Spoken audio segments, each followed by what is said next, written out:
Kota Gede adalah kawasan bersejarah di Yogyakarta yang dulunya menjadi pusat kerajaan Mataram Islam. Kerajaan ini berdiri pada tahun 1532 Masehi dan dipimpin oleh Panembahan Senopati. Mulai dari arsitektur bangunan, kehidupan sosial budaya, hingga peninggalan arkeologis seperti Masjid Ageng dan Pasar Gede Kota Gede. Selain punya sejarah panjang sebagai ibu kota Mataram Islam, Kota Gede juga dikenal luas sebagai sentra pengrajin perak yang telah ada sejak puluhan tahun. Halo semua, selamat pagi. Kali ini kita berada di Kota Gede Yogyakarta dengan suasana yang sangat asri dan tentunya tempat ini juga tidak asing lagi bagi para pecinta sejarah dan juga budaya Jawa khususnya Yogyakarta.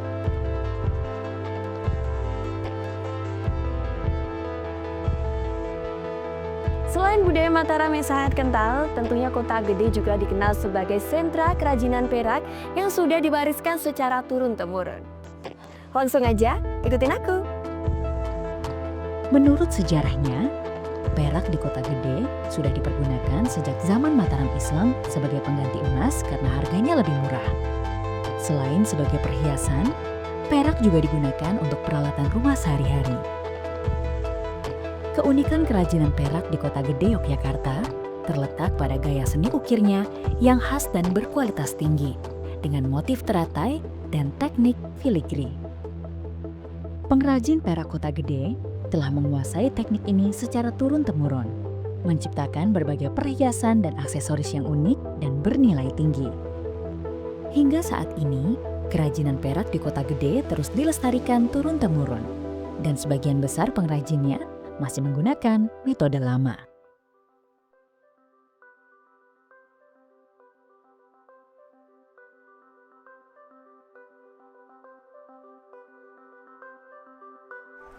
Ini Mbak Rara, ini Pak Tujio, ini sedang mengerjakan pembuatan satu produk ini dari proses awal.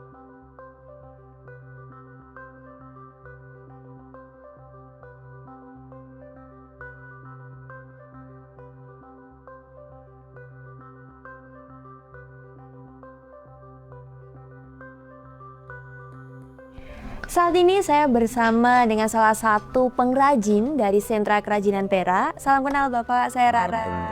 Dengan Bapak siapa? Wadirin. Bapak Wadirin. Ya, Bapak saya mau tanya nih, sejarah dari sentra kerajinan perak itu awal mulanya seperti apa dan bagaimana Pak?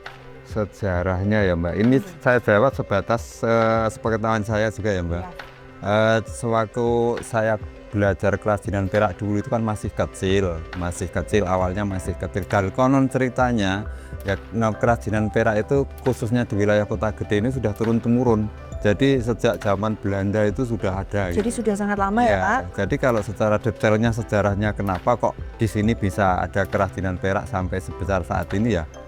Kalau saya pribadi kurang tahu, yang saya itu hanya sebatas turun-temurun aja. Gitu. Terus Bapak yang melanjutkan sampai saat ini, begitu ya? Iya. Nah Bapak, untuk jenis bahan bakunya sendiri itu tuh dari apa dan dapatnya itu dari mana? Kebanyakan kalau yang sini kerajinan perak itu tidak semata-mata hanya perak saja, jadi ada beberapa logam, mungkin bahkan sampai emas pun ada dulu kalau di wilayah sini pengrajinnya. Yang paling banyak itu yang pada umumnya gitu ya perak, tembaga sama kuningan. Nah, terus nanti kita dapatnya juga banyak juga di wilayah Kota Gede di Jogja itu juga banyak yang jualan bahan-bahan tersebut Mbak, misalnya seperti tembaga, perak dan kuningan. Kalau tembaga, kuningan itu kita belinya sudah berbentuk kawat-kawat segala macam gitu. Jadi sudah ada yang jual. Jadi sudah tinggal siap dibuat gitu ya? Iya, sudah siap dibuat. Tapi kalau yang perak itu ya mungkin para pengepul yang ada di wilayah Jogja sini khususnya dapatnya dari tambang gitu. Tapi wujudnya masih bentuk acir itu kayak kerikil-kerikil, jadi nanti biasanya diolah sendiri. Untuk mendapatkan sumber bahannya ini juga mudah ya Pak, berarti tidak perlu jauh-jauh ambil dari mana, jadi sudah tersedia di sekitar gitu. Iya mudah, apalagi zaman sekarang lebih mudah. Iya. Banyak yang jualan online. Untuk proses pembuatannya sendiri nih Pak, khusus perak ya, Iya. itu bagaimana urutannya, prosesnya seperti apa? Proses urutannya perak murni tersebut, bahan acir itu dilebur, dicampuri bahan lain tembaga atau kuningan. Itu nanti setelah dilebur kan bentuk cair toh, Mbak. Nah, kita tuangkan di satu tempat yang bentuknya kotak atau panjang. Nah, itu namanya kalau orang sini namanya lantak atau menjadi batangan gitu. Nah, setelah menjadi batangan kita mau membuat untuk keperluan seperti apa produk yang mau dibuat. Nah, misalnya kita membutuhkan satu lempengan, ya kita bikin lempeng tipis. Kalau kita membutuhkan semacam kawat, nah kita juga membuat kawat sesuai dengan ukuran kawat bahan atau produk yang mau dibuat tersebut. Nah, ini kawatnya nomor berapa. Jadi kawat sampai ukuran mungkin seukuran pensil ya. Seukuran pensil itu nanti bisa mengetil sampai seukuran benang kali ya. Setipis itu? Iya, seukuran benang. Jadi misalnya seukuran pensil nanti ada semacam alat namanya alat pengurutan, itu nanti dimasukkan ke lubang kemudian diketarik. Kalau sekarang namanya blender, sudah pakai mesin blender, nanti kita mudah sesuai dengan ukuran yang dibutuhkan. Kalau ada ukuran misalnya 1, 2, 3, nah itu makin besar ukurannya, makin kecil bahannya. Hasil produk kerajinan perak ini tuh bisa berupa apa aja, Pak?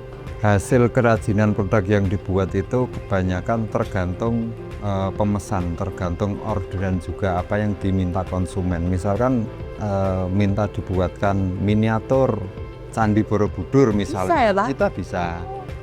Terus misalkan mau diminta dibuatkan hiasan dinding apa segala macam, pokoknya yang penting ada request sama konsumen, kita berusaha untuk bisa. Dan itu istimewanya luar biasanya pengrajin di Kota Gede, semuanya tidak ada yang tidak bisa. Semua bisa? Semua bisa. Apalagi cuma aksesoris, misalkan gelang, kalung, bros, segala macam, itu nggak ada yang tidak bisa. Semuanya bisa pokoknya. Jadi kerajinan dari perak ini memang bisa dibuat apa saja sesuai dengan kemauan konsumen ya? Betul, Wah, luar biasa. Keren sih ini. Oh iya Pak, kira-kira jumlah pengrajin di sini tuh ada berapa? Kalau sekarang ya Mbak, kalau sekarang paling sekitar 25 perajin ada.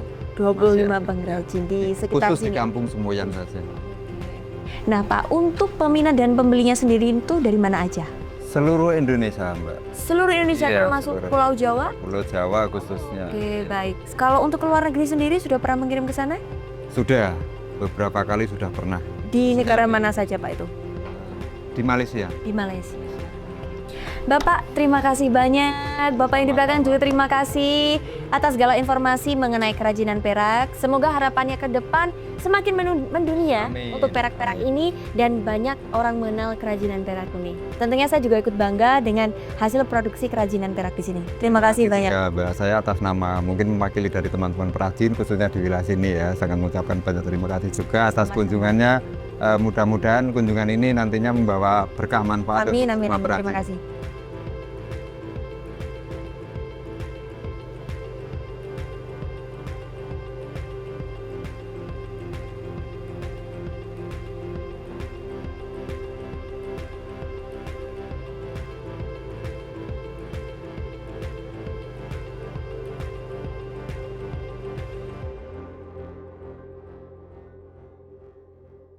Berbagai produk hasil kerajinan perak ini dapat menjadi pilihan untuk mempercantik penampilan ataupun sebagai oleh-oleh dari Kota Gede.